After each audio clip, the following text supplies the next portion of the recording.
Okay. Hello, good morning and good evening, everyone. Welcome to our sixth session of Sitecore User Group Nagpur.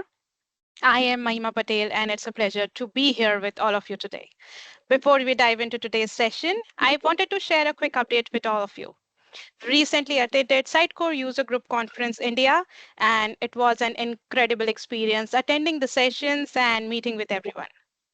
We, the host of SUG Nagpur, were fortunate to have the opportunity to present and share our insights into our sessions. And it was a fantastic chance to gain the exposure and alongside contribute to this vibrant Sitecore community. Now on to today's session.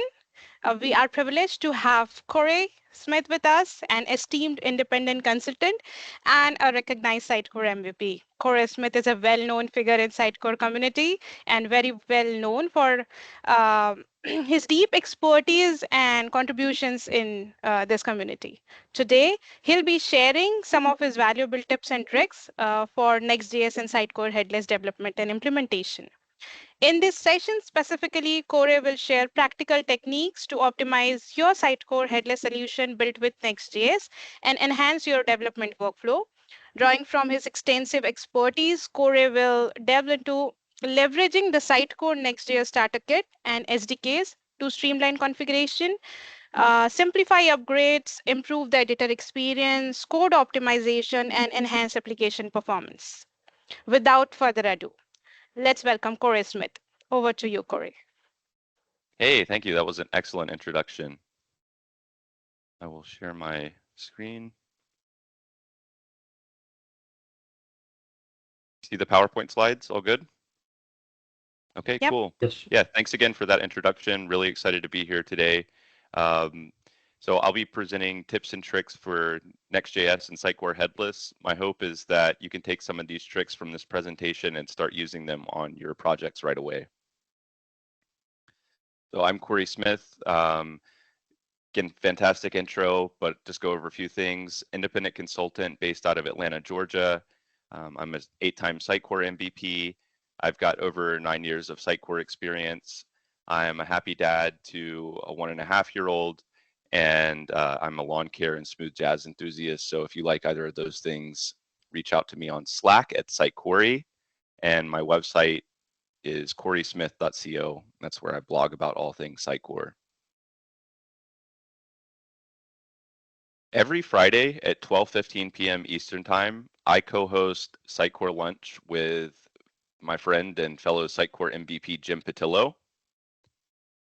So Sitecore Lunch is an online meeting that is an opportunity for the Sitecore community to get together to talk about all things Sitecore. We often talk about a lot of things that aren't related to Sitecore. It's a good time, just a really great opportunity to get together with the Sitecore community and have water cooler chat. Would love to see you there this Friday. We meet every Friday, 52 weeks a year without fail. And if you're interested in joining us on Friday at 12:15 p.m. Eastern Time on the dot, I will provide details to join us in the general channel of the Sitecore Slack. And if you're not on the Sitecore Slack, please join us. The URL can be found on the slide. It's sitecore.chat. Hope to see you all on Friday. So our first tip today is the debug logging functionality in Sitecore's Next.js SDK. Sitecore's Next.js SDK ships with extensive debug logging functionality provided by an NPM package called debug. When you enable this, it'll output tons of really handy information to the server console and the browser for things like the layout service requests and dictionary service requests like you can see here. So this is really nice for debugging issues with your site. This functionality is hiding in plain sight in every Next.js project. So if you want to enable this, all you have to do is open up the .env file of your project, and you look for this block of comments right here. Every Sitecore Next.js project has this, and just uncomment this line, debug equals Sitecore JSS : *. And this line, when you uncomment it, will enable all the debug logs that Sitecore makes available in their JSS app. But you can get more granular. So if you want to see just the logs for the layout service, for example, you can uncomment this line. But you can get even more granular than that. So you can also do things like filter down to see all of the logs except the layout service logs by uncommenting this line. And so you can tweak these things to fit your needs when you're doing your debugging. One thing that you won't see in the .env file is this setting, debug_multiline equals true. Take note of this, because if you enable debug logging, you'll definitely want to turn this on. And basically, this just makes the debug logs more readable in the console. So when you turn on debug logging, this is what it's going to look like without debug multiline. And when you turn debug multiline on, this is what it'll look like. And I think that this is a lot more readable. I prefer this view.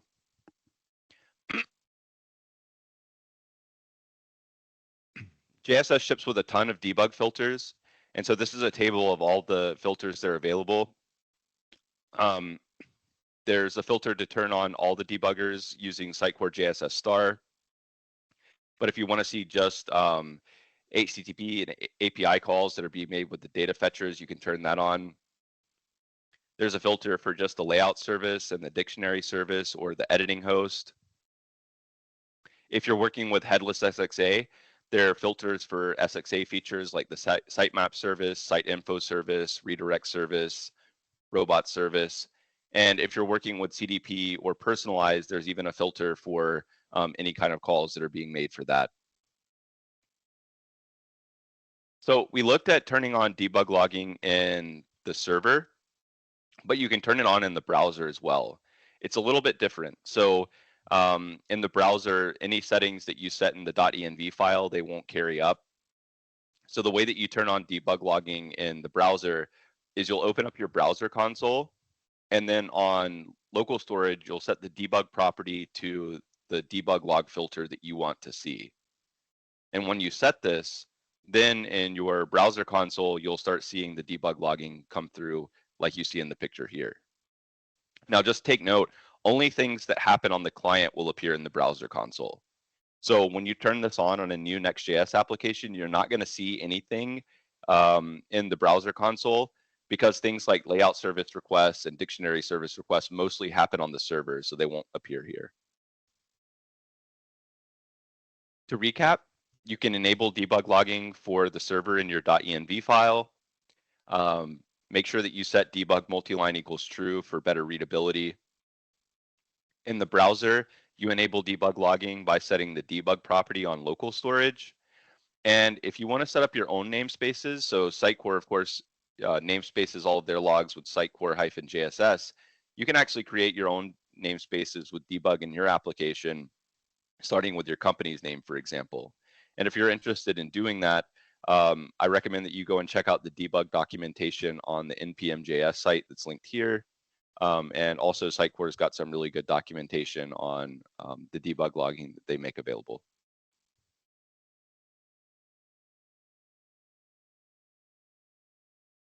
Our next tip is going to look at the data fetchers provided by the JSS libraries. So in a JSS application, you're going to have to make API calls, of course, RESTful calls to other services.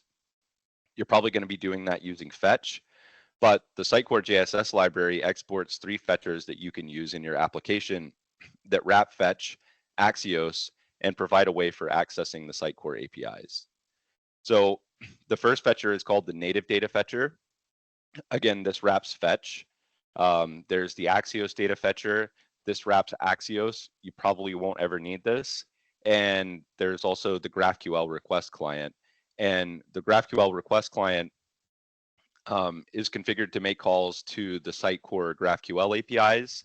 And it's got some nice retry logic and handles rate limiting. So if you're ever making calls to the Sitecore API, GraphQL APIs, you'll want to use the GraphQL request client.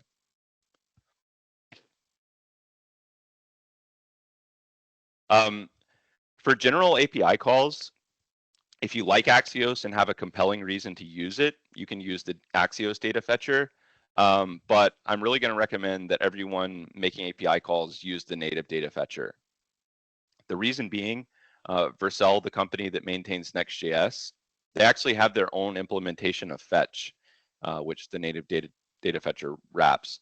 And Vercel keeps improving fetch and adding new features. So if you use the native data fetcher as you upgrade your Next.js SDK, you'll get things for free that Vercel is implementing, like request deduplication and caching that you wouldn't get if you use the Axios data fetcher. But the big reason to use all three of these is that they're configured to use debug logging. So anytime you make an API call using one of these, you can debug them by adding Sitecore JSS HTTP to your .env file. They're pretty easy to use. So if you want to use the native data fetcher, you just import it from the Sitecore JSS library like this, and then you use it to do a fetch as I've shown here. And it's not really any different than using fetch directly.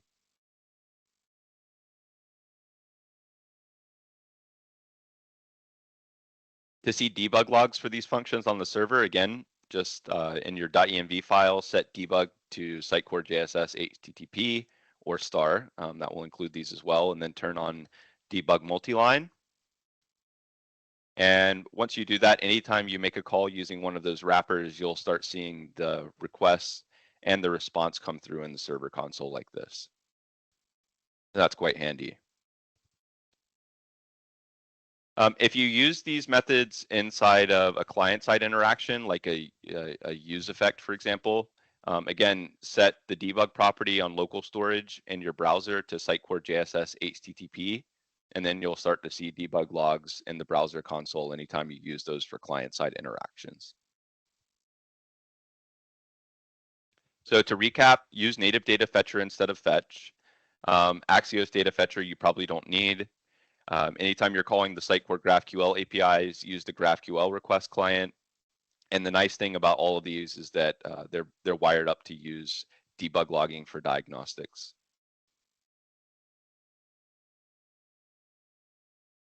This tip is looking at the component level data fetching feature in the JSS Next.js SDK.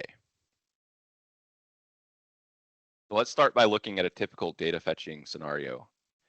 This is a React component that is calling the cat fact API. It's an API that will just return a random cat fact every time you make a request to it.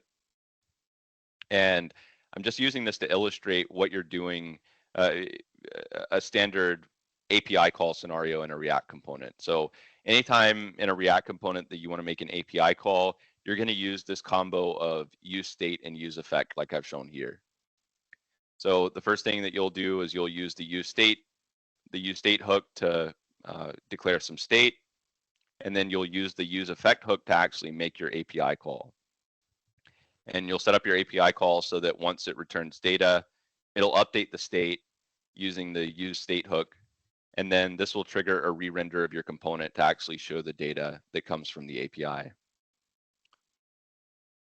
While the API call is executing, you won't have any state, you won't have any data to show, so you might show a loader, and then once that data is available from the API, you'll show that in your component. So this is a standard way to make API calls in a React component. However, there's a problem with this, and the big problem with it is use effect, because the use effect hook only executes on the client in the browser.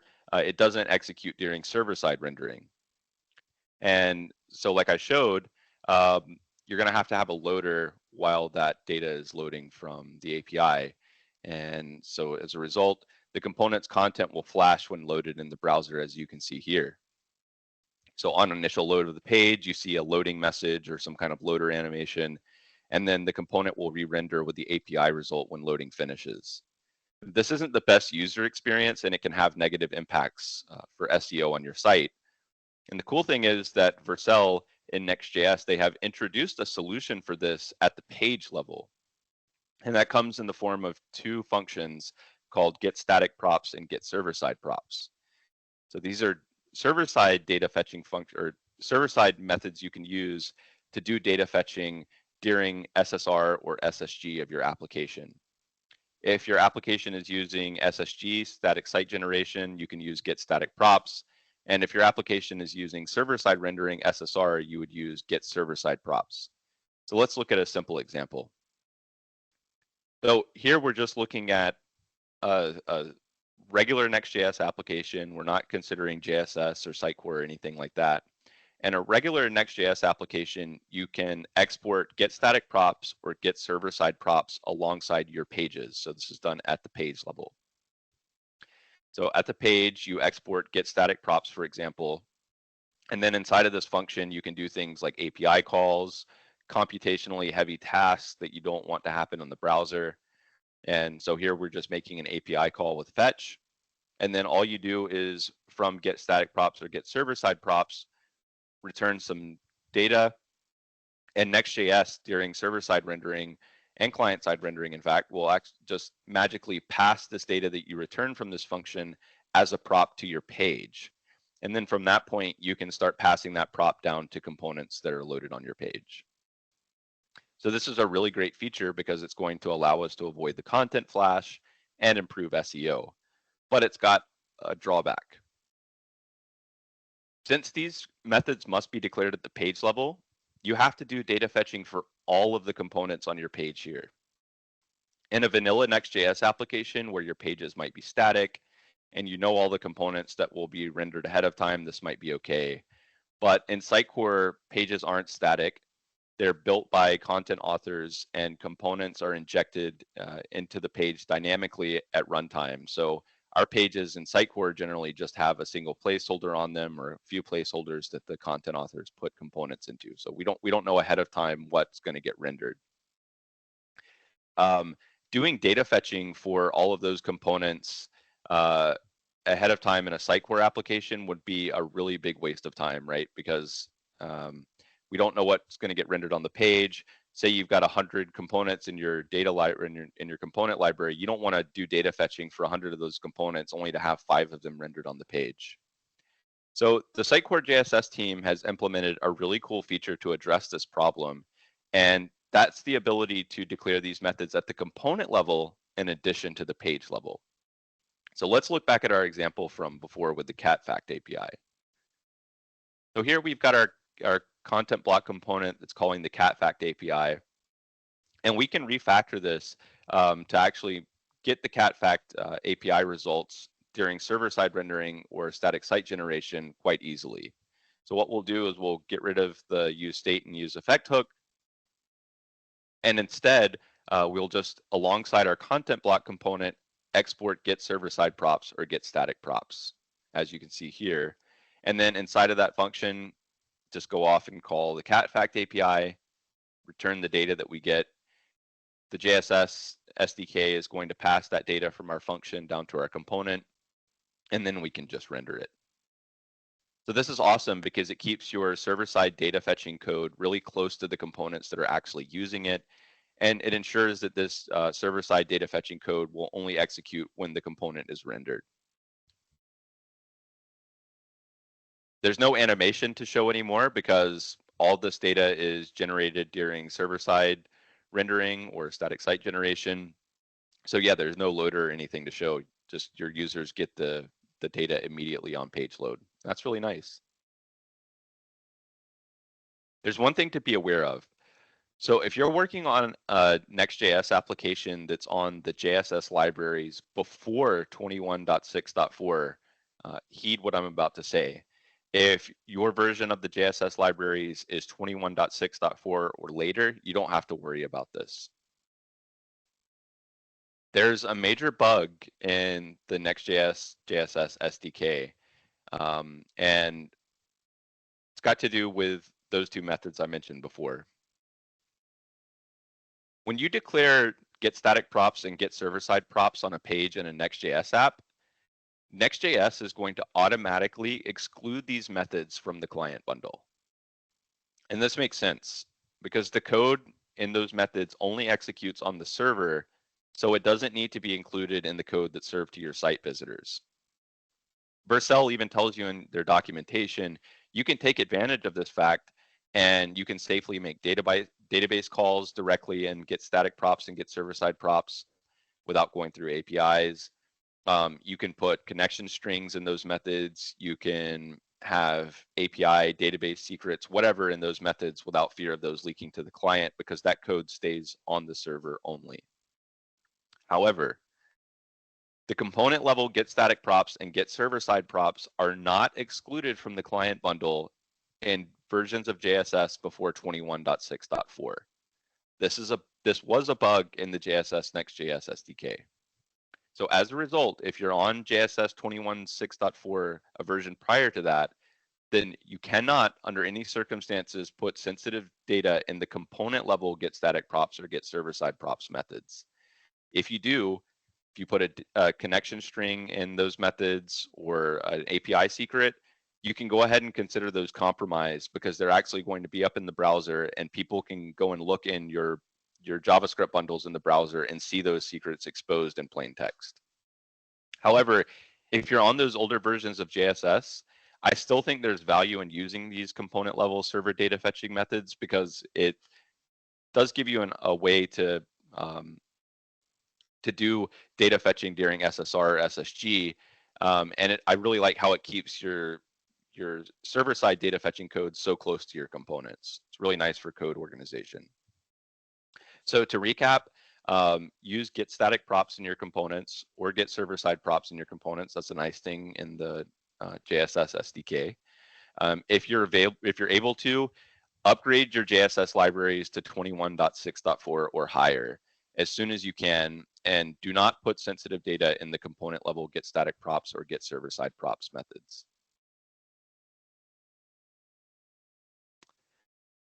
If you're interested in seeing the fix that the Sitecore team put in for that bug that I just brought up, there's a link to the JSS 21.6.4 release at the top. I actually opened an issue with the JSS team about 8 or 9 months ago. You can check out that issue on GitHub if you're interested. Sitecore's got some really good documentation on the component level data fetching feature that I just talked about. And then Vercel's got really good documentation, of course, on the page level data fetching features. So we just spent a good amount of time talking about server-side data fetching. Let's take it back up to the browser and the client and look at a library that will help you supercharge data fetching in the browser. So get static props and get server-side props are great. They solve a really good problem, but there's still going to be cases when you need API calls to be made on the client or in the browser, and those won't solve your problems. So going back to our content block component from before with the cat fact API, the standard API call pattern in React components is pretty kludgy, right? Again, you always have to use state and use effect. You're going to declare state using the use state hook. Inside of the use effect hook, you'll make a fetch call. And then once that fetch call finishes executing, you'll update state. While the state's loading, you might show a loader. And once it's finished, actually show the data from your API. And this works, but there's a better, cleaner way. That cleaner way comes in the form of a library called SWR. SWR stands for stale while revalidate. And this is a library that is developed and maintained by Vercel, the company that builds Next.js. So when you use SWR and install it in your projects, instead of using use state and use effect, you can make all your API calls with a single hook. And it's called use SWR like this. Really simplifies data fetching. So the first thing that you're going to pass to use SWR is a query key. Typically, this is going to be the API endpoint. So you can see that I'm just passing the catfact API URL here. And then the second thing that you pass to it is a generic data fetcher function. So SWR doesn't have any way to make API calls out of the box. You have to tell it how you want the API calls made. So in this case, I'm just passing it a generic function to use fetch to make those API calls. SWR then is going to return a lot of handy data. It's going to return a property that's telling you whether or not your API call is loading. It's just a Boolean. If an error occurs when calling your API, you'll get some error state in the error property, and then your data will ultimately be returned in the data property. There are a lot of other things, but these are the key ones that you'll be using most of the time. So now while your data is loading, instead of doing something kludgy like checking if state is null or whatever, now you can just explicitly say, is this API call loading? And if it is, then you show your loader, otherwise show the data from your API. So I think this is a lot cleaner and a lot easier to understand than using those two hooks from before. But SWR doesn't just make your code cleaner. It actually comes with a whole bunch of features that you get for free. So two of those features are auto refetching and request deduplication, which we're going to take a look at here in a minute. SWR is really good at handling conditional fetching and setting up dependent queries. So if you've got multiple API calls that you need to make in a component that depend on each other, SWR is good at handling that dependency chain. It can do prefetching and caching. It supports pagination and infinite scroll really well, and it's got TypeScript support. And this isn't a full list of the features. This is just the main ones that I think are interesting. So let's take a look at two of these features in action. So on this page here, I've got that content block component from before, and I've added it to the page 4 separate times. And what you're going to see here is that in this animation, I'm clicking in and out of the browser. And what happens is every time the browser regains focus, all the API calls automatically update every single time. So this is that automatic refetching feature, and this is really cool because this ensures that, you know, if people browse to your site and they go off and do something else, when they come back and the site regains focus, all the API calls will automatically just update and give them the fresh data for your site. There's another thing going on here that's a little bit more subtle. So and that thing is request deduplication. So I've got this component added to the page 4 times, right? If I had used that use state and use effect combo on this component, every single one of those components would have a different cat fact, right? Because that API, it returns a random cat fact every time you call it. But SWR is automatically doing request deduplication for us. And what it sees is the same components got put on the page 4 times, and that all of those are making the same API call. So instead of SWR making those calls 4 different times, it'll intercept them and make the call just once and share the response across all 4 components, giving you some performance benefits. And again, these are features that you get for free. Like, it works on that code that I showed before. I didn't have to do any kind of configuration to turn this on. It's there out of the box, and I think that's pretty cool. We talked about earlier that you pass a generic data fetcher function to SWR, and I showed passing fetch to it. You can use the JSS fetching functions with SWR as well. So you could import native data fetcher, set up a generic fetcher function like I've shown here with the native data fetcher. And then the cool thing is that anytime you use SWR with the native data fetcher like this, you can turn on debug logging in the browser, and you'll see your calls made through SWR show up in the browser console like this.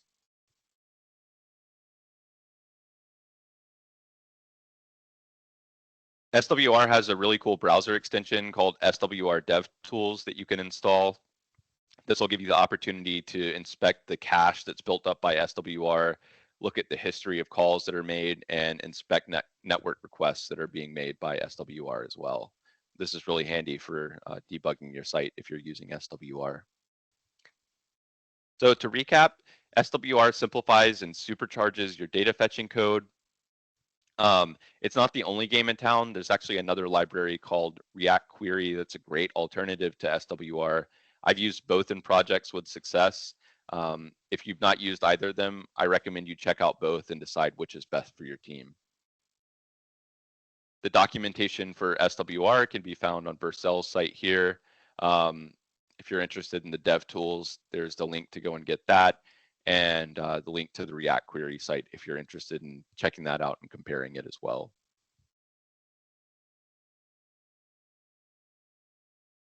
Okay, for this tip, we're going to look at using the previous 2 techniques that we talked about to mock data in the experience editor and pages. So when we're developing a site for Sitecore, we're really tasked with developing two applications. We're developing the application that the end users are going to see, the website they're going to interact with, but we're also developing an application that content authors are going to be using to build pages in XM Cloud Pages and the experience editor. When developing for pages in the experience editor, it's important to keep in mind that these applications are for designing layouts. They are not for testing and showcasing APIs. So in pages in the experience editor, rather than making API calls, it's better to serve up mock data for your components that just give a general idea of what kind of data the APIs are going to return. The reason for this is that React re-renders and client-side rendering can break the experience editor. So let's take a look back at our cat fact example. I've refactored this a little bit, so it's not totally the same, but this is really just to illustrate a problem that I see quite a bit in components that break the experience editor. So what we're doing here is we're using SWR to call the cat fact API. While the API call is loading, we show a loader. When the API call finishes, instead, we'll show the data from the API. But the thing that's really going to cause an issue for the experience editor is that we're conditionally showing the image field helper and a placeholder. Blocking loading of the Sitecore field helpers and placeholders like this is an anti-pattern that will absolutely break the experience editor. You'll see things like inline editing won't work. Components won't render when they're first added to the experience editor. Placeholders won't work.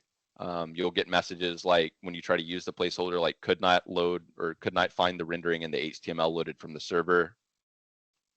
And I think there's a better way to approach this problem using SWR and component level data fetching that will let us avoid this anti-pattern. So going back to our content block component, again, pretty simple. We're just calling the cat fact API, showing a loader. We can refactor this component to not affect the component's loading flow on the live site, but have it provide mock data in the experience editor. And the refactor will look like this. This looks like a lot more code, but it's not that bad.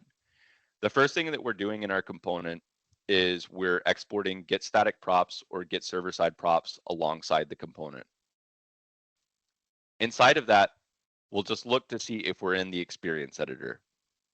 If we're not in the experience editor, if we're not in pages, don't do anything because we don't want to change that flow. But if we are in the experience editor or pages, then we will come down here and we'll return some mock data for our API. Of course, Sitecore is going to pass this mock data as a prop to our component. And then what we do with that mock data is we go to SWR and we pass that to SWR's fallback data property. Fallback data tells SWR, while the API call is loading, return fallback data. So normally, while the API call is loading, SWR will return null, but instead we can provide some fallback data to provide while the API call is loading. And here we're going to provide the mock data. So this is cool. So this gives us a way to kind of influence SWR and provide mock data in certain scenarios, but we've still got the problem that the API call is going to get made in the experience editor or pages, and this is going to break functionality. So we need to turn off the API calls. And with SWR, that's pretty easy. What you would do is you would just go to your Sitecore page, the root level component in your app, and you would then create an SWR config element like this. This is global configuration for SWR. And inside of this config element, you turn off revalidate on focus and revalidate on mount when you're in the experience editor or pages. And basically what this says is when we're in the experience editor or when we're in pages, don't make API calls. Always return the fallback data. And so that solves our issue. Now we've got a really nice way that when we're in the experience editor and pages, we can return just mock data to our components, but it won't interrupt the normal flow on the live site. So to recap, Don't call APIs in Pages or the Experience Editor, because client-side rendering of JSS field helpers and placeholders will break the Experience Editor. Instead, you can use get server-side props and get static props to return API mock data for editing. You then pass this data to SWR's fallback data property and disable revalidate on mount and revalidate on focus in Pages in the Experience Editor to turn off those API calls entirely in those experiences. The other really cool thing is, since in 21.6.4 of JSS and later, any data that you put in those get static props and get server side props calls, they don't even get passed up to the browser. So you don't have to do any kind of trickery to make sure that your mock data is not getting included in the client bundle or anything. That gets excluded for you for free. So that's another cool benefit you get without having to do anything. Okay, so the last 4 tips were pretty extensive. Let's take a break and look at some easier ones. This is a tip about working in XM Cloud Pages in the Experience Editor, just like the last one, but it's a bit easier. So something that I see pretty often that will break Experience Editor is components that don't have a real root element. So pretty frequently you'll see a React component that's just got a React fragment as the root element. If you do this, it's going to break the Experience Editor for sure. Pages can't handle it very well as either. Things that'll happen is styles will get broken, inline field editing won't work properly on insert, and placeholders won't work properly either. The fix for this is easy. Just don't use React fragments as the root element. Instead, always make sure that your components have a real root element like a div or a span. And if you do that, your content authors will be so happy. This is a really nice opportunity to develop a community module. I think this is probably something that's easy to detect with ESLint or Prettier. And it'd be nice to have a module for the community to check this in Next.js applications to make sure that, do some static analysis and make sure that we're not introducing this bug into our components.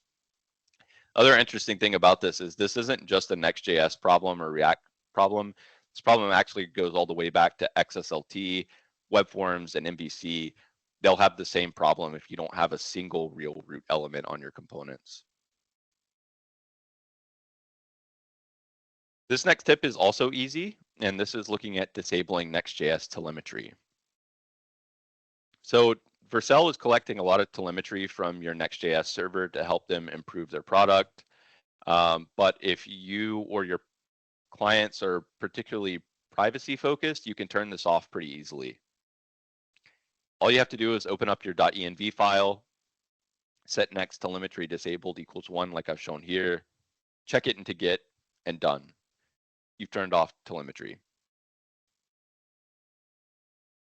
Sitecore's got some documentation on this that you can read. Vercel's got documentation as well. There are several ways that you can turn this off in your Next.js application, but I think that's probably the easiest one. So if privacy is a concern, disable that.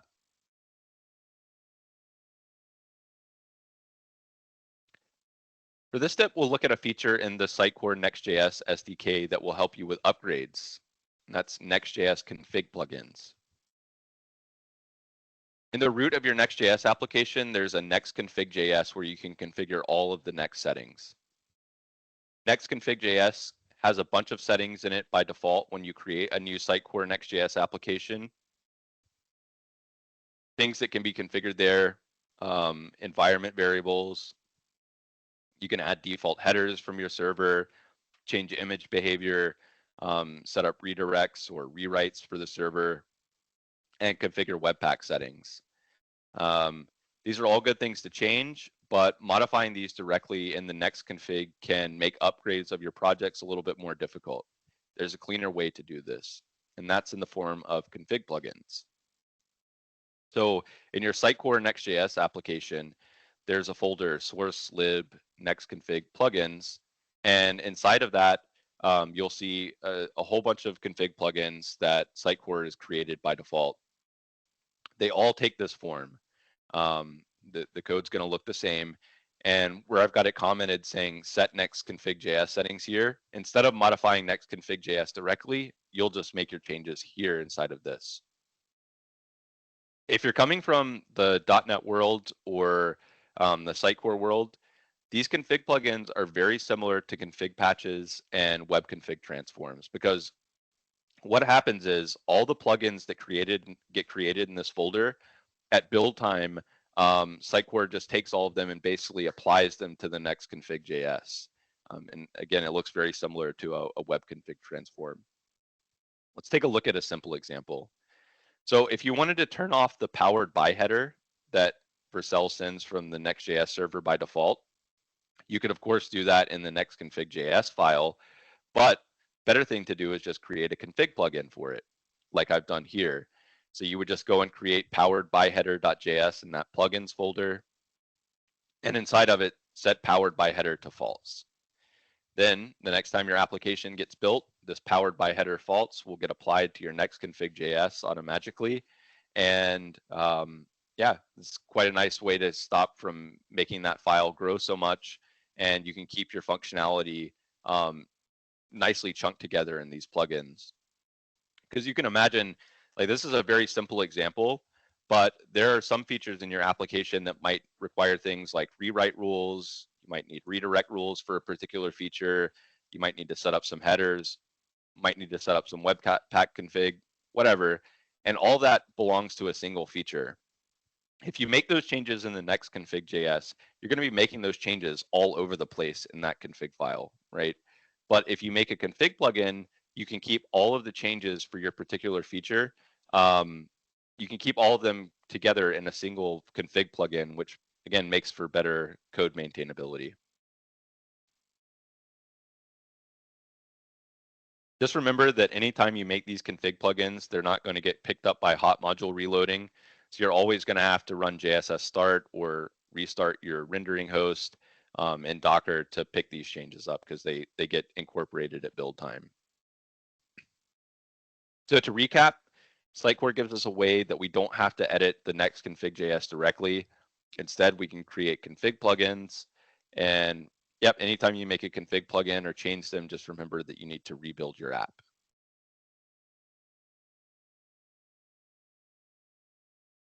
This tip will help you get a better understanding of your website payloads. So Vercel's also developed a really nice tool called Next Bundle Analyzer. If you want to use it, first thing you do is just npm install Next Bundle Analyzer like I've shown here, and then create a config plugin. So the config plugin for Bundle Analyzer would look like this. You'll just put bundleanalyzer.js in the plugins folder. And when you're configuring the config plugin, you'll do a couple of things. First, you'll enable Bundle Analyzer when the analyze environment variable is true. And the other thing is you will set Open Analyzer to false. If you set Open Analyzer to true, as you make changes to your site, Next Bundle Analyzer will open up new tabs in your browser that gets annoying pretty quickly. So I just recommend set that to false right out of the gate. Once you've got your config plugin created, you can go into your .env file, set analyze true to enable Next Bundle Analyzer. And from that point on, anytime you rebuild your site, Next Bundle Analyzer will create two pages for you. It'll create a client.html page that will show you what your client bundles look like, and it'll create a node.js.html page that'll show you what your server-side bundles look like, and those will be at these two paths.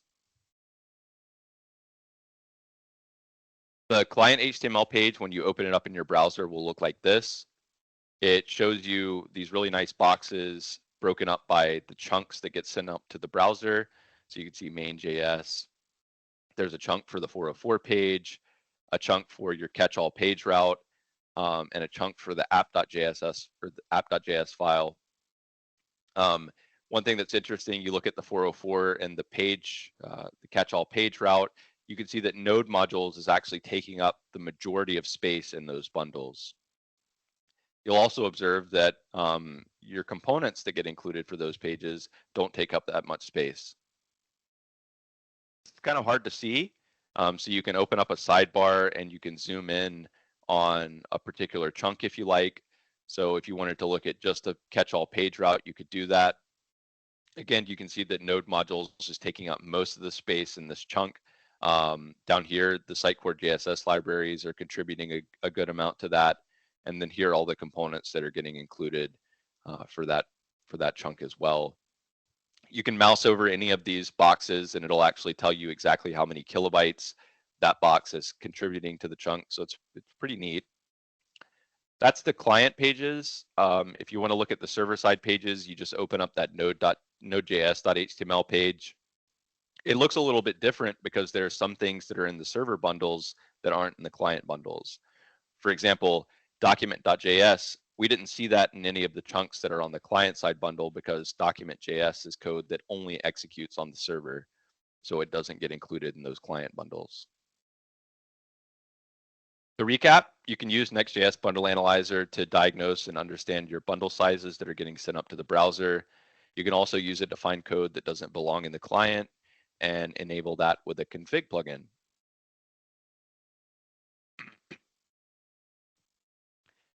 Next, there's some really good documentation at this URL on how to set up and configure Next Bundle Analyzer. All right, our final tip is my favorite one.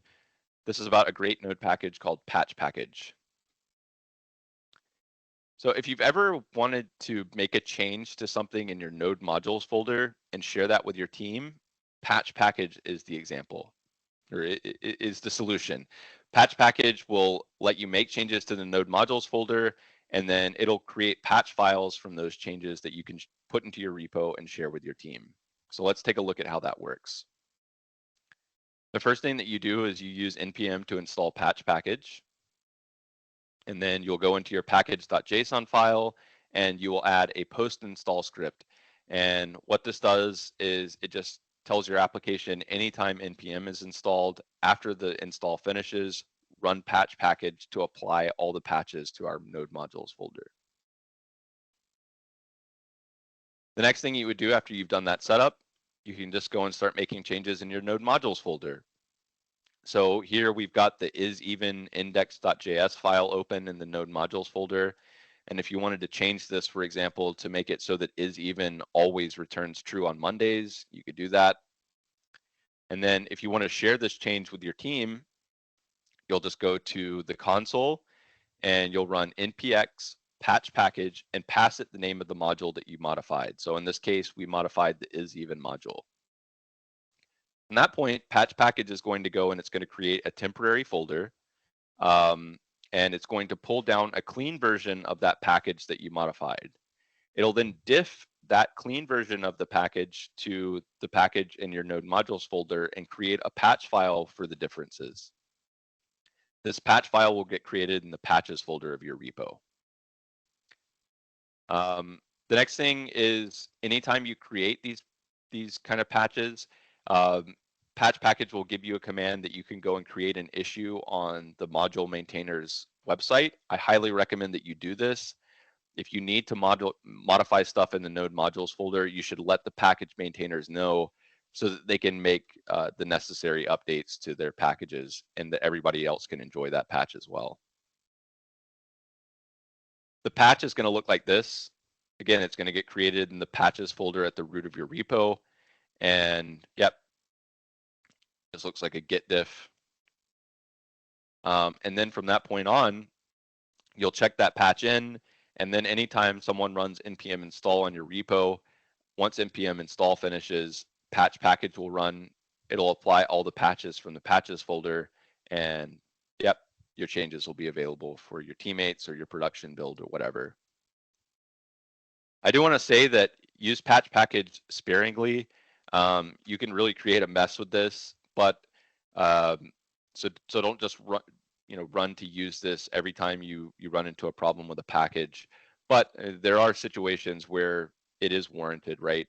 If you're on an older version of JSS, for example, and you can't get to 21.6.4, but you want to incorporate those changes that the JSS team implemented to fix like get static props and get server side props so they don't get included in the client bundle, you could use patch package to backport those fixes into your repo, for example, without upgrading to JSS 21.6.4. And I think that's a really good use case for using this tool, for example.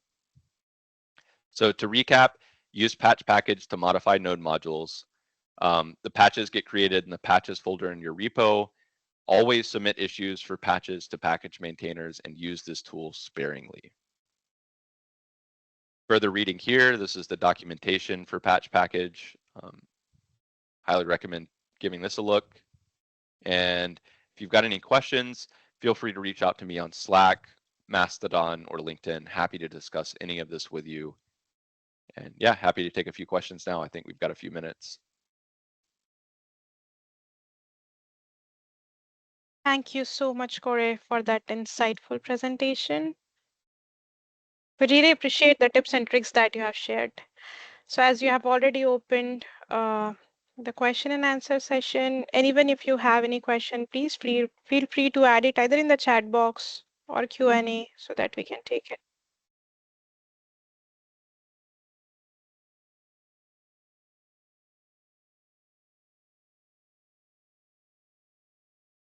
Or maybe the session is too good and too clear that nobody have any questions.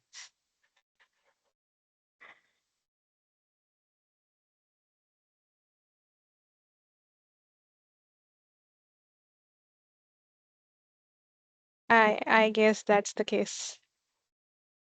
Okay, if you don't have any question right now, and if you come up with any other question, you can reach out to Corey directly, and I'm sure he'll be able to help you out there.